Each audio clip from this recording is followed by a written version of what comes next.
మీకు తెలుసు ఆదిలాబాద్ అంటే నాకు ఎంత ప్రత్యేకమో.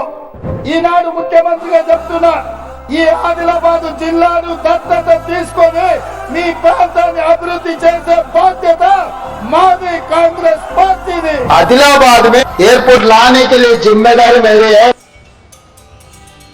తెలంగాణ ముఖ్యమంత్రి వర్యులు రేవంత్ రెడ్డి గారు రావడం జరిగింది. ఎయిర్పోర్ట్స్ ని తెలంగాణలో అభివృద్ధి చేయాలనే ఆలోచనతో ఆయన కూడా ఒక రిప్రజెంటేషన్ మాకిస్తూ పలు ఎయిర్పోర్ట్లు గానీ పలు లొకేషన్ల మీద గానీ చర్చించడం కూడా జరిగింది. అలాగే అతి ముఖ్యంగా స్టేట్ గవర్నమెంట్ కూడా దృష్టి పెడుతుంది, అది ఆదిలాబాద్ ఏరియాలో కూడా ఒక ఎయిర్పోర్ట్ ఏర్పాటు చేయాలి. ఎయిర్పోర్ట్ నిర్మాణం అనేది ఆదిలాబాద్ ప్రజల చిరకాల వాంఛ. దీన్ని ముఖ్యమంత్రి గారి దృష్టికి అనేక సార్లు తీసుకెళ్లడం జరిగింది. రేవంత్ రెడ్డి గారు ఆదిలాబాద్ ప్రజల యొక్క ఈ కోరికను మన్నించి ఈ రోజు ఆదిలాబాద్ పట్టణానికి కూడా ఎయిర్పోర్ట్ తీసుకురాబోతా ఉన్నారు. చాలా సంతోషంగా ఉంది. ముఖ్యమంత్రి గారికి మనస్ఫూర్తిగా ఆదిలాబాద్ ప్రజల తరపున కృతజ్ఞతలు తెలియజేస్తా ఉన్నాం.